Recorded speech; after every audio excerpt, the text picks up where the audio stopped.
नमस्कार, दिन भर की बड़ी खबरों में आपका स्वागत है। मैं हूं परवीन शेख। इस बुलेटिन में आज बात होगी यूपी में चौथे चरण के मतदान की, चुनाव आयोग पर उठते सवालों की, जानेंगे अखिलेश के जाल में कैसे फंस गई बीजेपी, किसानों ने अब कैसे बढ़ाई बीजेपी की मुश्किलें, बात करेंगे महाराष्ट्र सरकार की मंत्री की गिरफ्तारी की, यूक्रेन रूस के बीच जंग की आहट की और बुलेटिन के आखिर में बात परीक्षाओं को लेकर कोर्ट के आदेश की। लेकिन तमाम बड़ी खबरों से पहले एक नजर सुर्खियों पर। यूपी में विधानसभा चुनाव के बीच कांग्रेस महासचिव प्रियंका गांधी का बड़ा बयान। प्रियंका ने जताई सपा के साथ एक बार फिर गठबंधन करने की इच्छा। कहा यूपी में सभी विपक्षी दल एक साथ मिलकर बीजेपी के खिलाफ चुनाव लड़े। ईवीएम की सुरक्षा को लेकर आम आदमी पार्टी ने चुनाव आयोग से की अपील। आप संयोजक अरविंद केजरीवाल ने चुनाव आयोग से पूरे पंजाब में ईवीएम की सुरक्षा बढ़ाने का किया अनुरोध। राजस्थान में गहलोत सरकार ने पेश किया राजस्थान का बजट। सीएम गहलोत के पिटारे से निकली बम्पर घोषणाएं। सेहत अपराध पर सरकार का था खास फोकस। सीएम गहलोत के पास ही है वित्त मंत्रालय। गिरावट के साथ बंद हुआ शेयर बाजार। सेंसेक्स 68 अंकों की गिरावट के साथ 57,232 पर हुआ बंद। निफ्टी 28 अंकों की गिरावट के साथ 17,063 अंक पर हुआ बंद। सुर्खियों के बाद बात आज की सबसे बड़ी खबर की। उत्तर प्रदेश विधानसभा चुनावों के लिए आज चौथे चरण की 59 सीटों पर वोटिंग हुई। वोटिंग के दौरान ईवीएम खराब होने की खबरें दिन भर आती रहीं, जिस कारण से कई स्थानों पर मतदान बाधित हुआ। इस चरण में योगी सरकार के 5 मंत्रियों की किस्मत ईवीएम में लॉक हो चुकी है। तो आज की वोटिंग में कहां कितना हुआ मतदान, देखते हैं ये रिपोर्ट। यूपी में 403 विधानसभा सीटों में आधे से ज्यादा 231 सीटों पर वोटिंग पूरी हो चुकी है। आज प्रदेश की राजधानी लखनऊ में वोटिंग थी तो सोनिया गांधी के गढ़ रायबरेली में भी वोट डाले गए। किसानों के आंदोलन का गढ़ बना लखीमपुर खीरी और पीलीभीत का मतदाता भी आज अपने घरों से निकला, तो बुंदेलखंड के बांदा में भी आज वोटिंग हुई। चौथे चरण में करीब 63% वोट डाले गए हैं। सबसे ज्यादा वोटिंग पीलीभीत में हुई, यहाँ 67% वोटिंग हुई। लखीमपुर खीरी में भी 66% से ज्यादा वोटिंग हुई। लखनऊ और हरदोई में 60% से भी कम मतदान हुआ। सुबह 7 बजे मतदान की शुरुआत होते ही कई स्थानों पर ईवीएम में खराबी की शिकायतें आने लगी थी। सपा की ओर से चुनाव आयोग को 200 से ज्यादा शिकायतें मिली कि ईवीएम सही से काम नहीं कर रही है। बटन सपा का दबाया जाता है तो वोट बीजेपी के खाते में चला जाता है। लखीमपुर खीरी में तो एक बूथ पर सपा का बटन ही नहीं दब रहा था, क्योंकि सपा के बटन को फेविक्विक से जाम कर दिया गया था।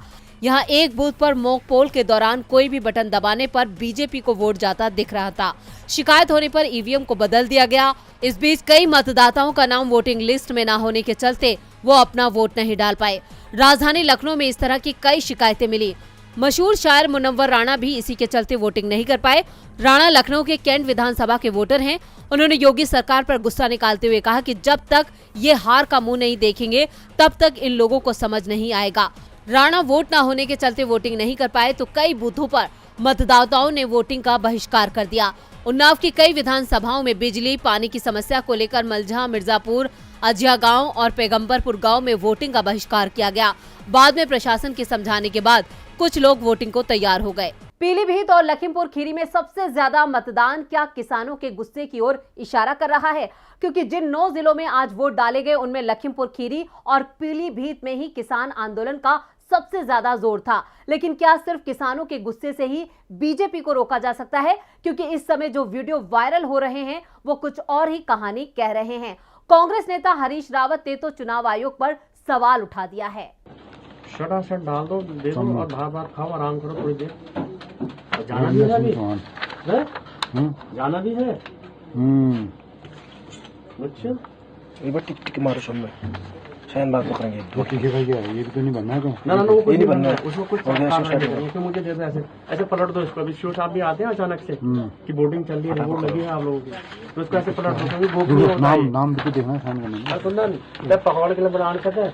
क्या करिए क्या करिए? अरे एक बोर्ड भी बड़ा इम्पोर्टेंट है, बिल्कुल देश के विकास में। ये है नाम भूपेंद्र सिंह है। सिग्नेचर यहाँ है, नीचे ऊपर है। कह रहा हूँ बस हो गया। अपना अपना है यार, खो गए एक को देना है, दे दीजिए जिसको देता है। लेकिन लीडर अच्छा होता है, अभी लीडर अच्छा नहीं देता, खाली बैठे देना है, बल्कि मत देना। कांग्रेस को तो मत ही देना, कांग्रेस को नहीं देंगे यार, कांग्रेस को नहीं देंगे। जानती नहीं पहचानती नहीं, मैं वोट हो दो। वोट है दो जगह जाएगी, दिल्ली या बीजेपी। हमारे बीजेपी नहीं जाएगी वहाँ। भंडारी जी के कुछ नहीं, टिक मारो टिक मारो। वायरल हो रहा ये वीडियो कहीं और का नहीं बल्कि उत्तराखंड के कुमाऊं मंडल के डेडीहाट विधानसभा सीट का है। इस वीडियो में साफ तौर से देखा जा सकता है कि बूथ सेंटर में किस प्रकार एक ही व्यक्ति सारे वोटों को टिक कर रहा है और यहां तक सभी लोगों के दस्तखत भी वही कर रहा है। वीडियो में नजर आ रहा है कि कुछ लोग बैलेट लेकर उसे भर रहे हैं। वीडियो में ये साफ सुनाई दे रहा है कि लोग ये कह रहे हैं कि कांग्रेस को वोट नहीं देना है, बीजेपी को वोट दो और निर्दलीय को। इस वीडियो के वायरल होने के बाद उत्तराखंड की सियासत में उबाल आ गया है। सियासी पार्टियों में हलचल तेज हो गई है। उत्तराखंड के पूर्व मुख्यमंत्री और कांग्रेस के वरिष्ठ नेता हरीश रावत ने ये वीडियो ट्वीट करते हुए सर्विस वोटर के मतदान में कथित धांधली को लेकर बीजेपी पर जमकर निशाना साधा है। हरीश रावत ने ट्वीट किया कि एक छोटा सा वीडियो सबकी जानकारी के लिए वायरल कर रहा हूं। इसमें एक आर्मी के सेंटर में किस प्रकार से एक ही व्यक्ति सारे वोटों को टिक कर रहा है और यहां तक कि सभी लोगों के हस्ताक्षर भी वही कर रहा है, उसका एक नमूना देखिए। क्या इलेक्शन कमीशन इसका संज्ञान लेना चाहेगा? हरीश रावत ने बीजेपी पर धांधली का आरोप लगाने के साथ साथ चुनाव आयोग पर भी सवाल खड़े कर दिए हैं। अपने ट्वीट में हरीश रावत ने उत्तराखंड के मुख्य चुनाव अधिकारी को टैग भी किया है। वहीं उत्तराखंड विधानसभा में विपक्ष के नेता प्रीतम सिंह ने भी इस वीडियो को लोकतंत्र का मजाक करार दिया है और चुनाव आयोग से वीडियो को संज्ञान लेने और दोषियों के खिलाफ कार्रवाई करने का आग्रह भी किया है। क्या फर्जीवाड़ा से चुनाव जीते जाएंगे या फिर जनता के हक में आवाज उठाकर वोट लिया जाएगा? यूपी चुनावों में सपा प्रमुख अखिलेश यादव लगातार जनता के मुद्दे उठा रहे हैं और बीजेपी जिन्ना आतंकवाद को ही मुद्दा बनाने की कोशिश कर रही थी, लेकिन बीजेपी के जाल में इस बार अखिलेश यादव फंसे नहीं, उल्टा उन्होंने बीजेपी को ही अपनी पिच पर खेलने को मजबूर कर दिया है। पीएम मोदी को भी अब अखिलेश की भाषा ही बोलनी पड़ रही है। चुनाव कोई भी हो, बीजेपी की रणनीति रहती है कि चुनावी मुद्दे वो तय करे। अधिकांश बार वो अपनी चाल में सफल भी हो जाती है और विपक्ष बीजेपी के मुद्दों में फंसकर जीती हुई बाजी गवा देता है। इस बार की यूपी विधानसभा चुनाव में भी बीजेपी ने अखिलेश यादव को घेरने के लिए इसी रणनीति का इस्तेमाल किया। सबसे पहले चुनावों में जिन्ना की एंट्री कराई गई, लेकिन सपा के किसी भी नेता ने जिन्ना के नाम पर रिएक्ट नहीं किया, तो फिर आतंकवाद को सपा से जोड़ने की कोशिश की गई। पीएम मोदी ने तो हरदोई की रैली में सपा की साइकिल को आतंकियों का वाहन तक बता दिया, लेकिन पीएम के बयान को सपा ने अपने ही हक में भुना लिया। पीएम के बयान को गरीबी विरोधी साबित करने की कोशिश शुरू कर दी और सपा काफी हद तक इसमें कामयाब भी हो गई। सपा चीफ अखिलेश यादव अपनी रैलियों में लगातार जनता से जुड़े मुद्दे ही उठा रहे हैं। महंगाई, रोजगार के साथ विकास योजनाओं को लेकर तो अखिलेश योगी और मोदी सरकार पर निशाना ही साध रहे हैं। किसानों की समस्या को लेकर वो दावा कर रहे हैं कि किसानों की पूरी फसल खरीदी जाएगी और एमएसपी पर भुगतान होगा। आवारा जानवरों की समस्याओं को भी सुलझाया जाएगा। दरअसल आवारा पशु यूपी विधानसभा चुनावों में बहुत बड़ा मुद्दा बन चुके हैं। किसान कई बार बीजेपी नेताओं की रैलियों में अपने पशु छोड़कर इसका विरोध भी दर्ज करा रहे हैं। आवारा पशुओं के चलते किसानों को सबसे ज्यादा नुकसान हो रहा है। रात रात भर किसान खेतों में पहरा देने को मजबूर हैं, उसके बावजूद वो अपने खेतों को आवारा पशुओं से नहीं बचा पा रहे हैं। अखिलेश यादव ने किसानों की परेशानी को समझा और सरकार बनने पर इस मुद्दे को हल करने का वादा भी कर दिया, जिससे किसानों का समर्थन सपा की ओर बढ़ता दिख रहा है। बीजेपी को जब अपनी हार तय दिखी तो उसे भी अब इस मुद्दे को उठाना पड़ रहा है जो अखिलेश यादव उठा रहे हैं। यानी अब बीजेपी अखिलेश यादव द्वारा बनाई गई पिच पर खेलने को मजबूर हो गई है। पीएम मोदी ने बहराइच की रैली में कहा कि चुनावों के बाद आवारा पशुओं की समस्याओं से निजात दिलाने की कोशिश की जाएगी। योगी आदित्यनाथ भी अब आवारा पशुओं से किसानों को हो रही परेशानी का जिक्र अपनी रैलियों में करने लगे हैं। यानी साफ है कि बीजेपी अखिलेश यादव को अपनी पिच पर भले ही ना ला पाई हो, लेकिन अखिलेश यादव ने बीजेपी को अपनी पिच पर खेलने के लिए मजबूर कर दिया है। छुट्टा जानवरों का मामला इस बार बड़ा चुनावी मुद्दा बन चुका है, जिससे किसानों को सबसे ज्यादा परेशानी हो रही है। किसानों के गुस्से को देखकर ही बीजेपी को अपनी रणनीति बदलनी पड़ रही है, लेकिन किसानों का गुस्सा बीजेपी से कम होता नहीं दिख रहा है। किसानों का कहना है कि बीजेपी सरकार ने जो वादे उनसे किए थे उन्हें पूरा नहीं किया गया। तो कैसे यूपी चुनावों में किसान बीजेपी की परेशानी बढ़ाने की तैयारी में है, देखते हैं ये रिपोर्ट। भले ही किसानों ने अपना आंदोलन स्थगित कर दिया है, लेकिन बीजेपी के खिलाफ किसानों की नाराजगी अभी खत्म नहीं हुई है। किसान आंदोलन के दौरान बीजेपी के रवैये से तो किसान पहले से ही नाराज थे। ऐसे में गृह राज्य मंत्री अजय मिश्र टेनी के बेटे आशीष मिश्र की रिहाई के बाद से किसानों का गुस्सा और ज्यादा बढ़ गया है। किसान मिशन यूपी के जरिए बीजेपी को वोट न देने की अपील कर रहे हैं, जिसके लिए वो पूरे प्रदेश में अलग अलग जगह का दौरा कर बीजेपी विरोधी लहर बनाने में जुटे हैं। अपनी इस कवायद के तहत मोर्चे ने किसान नेता राकेश टिकैत समेत कई चेहरों को उत्तर प्रदेश के प्रयागराज, गोरखपुर और वाराणसी भेजने का फैसला किया है। किसान नेता राकेश टिकैत ने खुद इस बारे में सोशल मीडिया पर जानकारी साझा की। वहीं दूसरी तरफ सरकार ने किसानों की नाराजगी से होने वाले नुकसान को भांप लिया है, जिसके चलते अब सरकार ने किसानों को साधने के लिए उनकी बाकी बची हुई मांगों को पूरा करने की कोशिश शुरू कर दी है। केंद्र सरकार की ओर से किसानों को आंदोलन के दौरान दर्ज हुए केस वापस लेने का वादा किया गया था। अब दिल्ली की सीमाओं पर कृषि कानून विरोधी प्रदर्शनों के दौरान दिल्ली पुलिस द्वारा दर्ज किए गए 54 में से 17 मामलों को वापस लेने की प्रक्रिया शुरू कर दी गई है। किसान बीजेपी की परेशानी बढ़ा रहे हैं तो केंद्र की एजेंसियां महाराष्ट्र सरकार की परेशानियां बढ़ाने में जुटी हैं।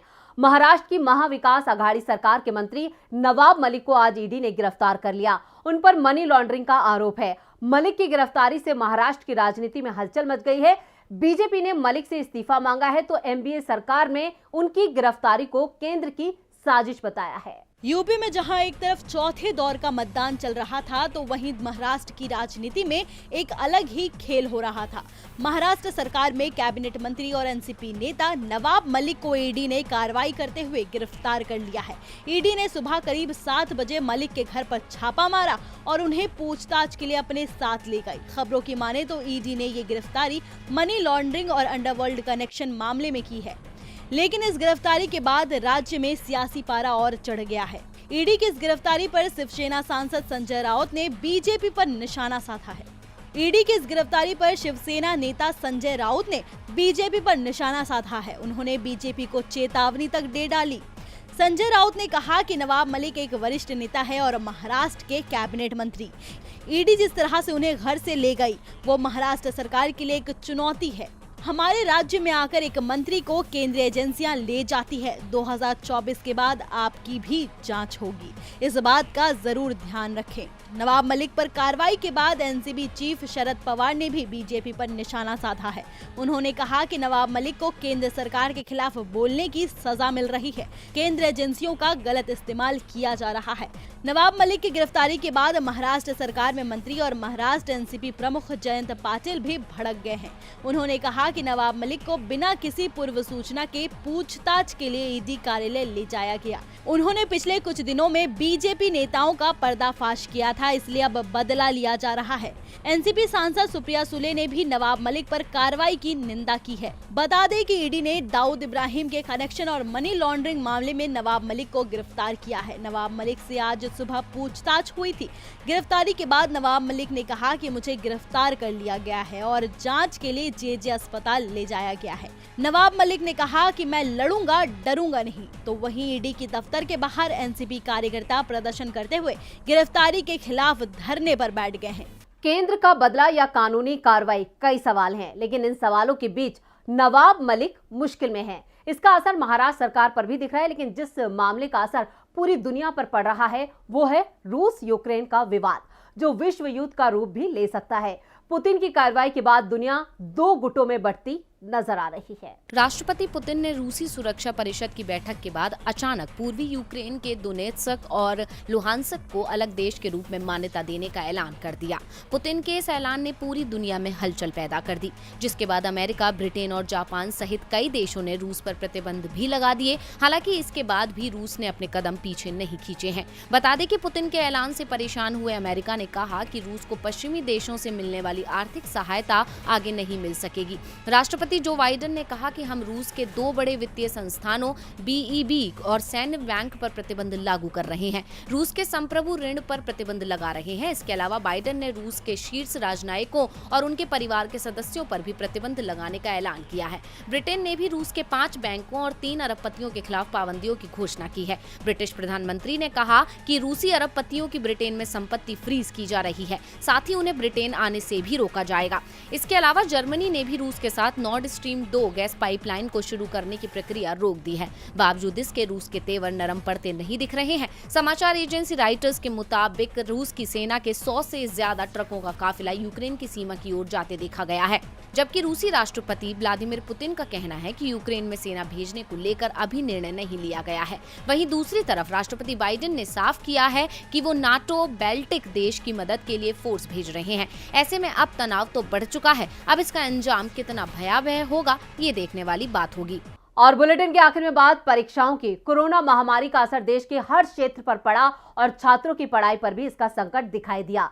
स्कूल कॉलेज बंद हो गए, जिसके चलते पिछले 10वीं और 12वीं की ऑनलाइन परीक्षा ही नहीं हो पाई।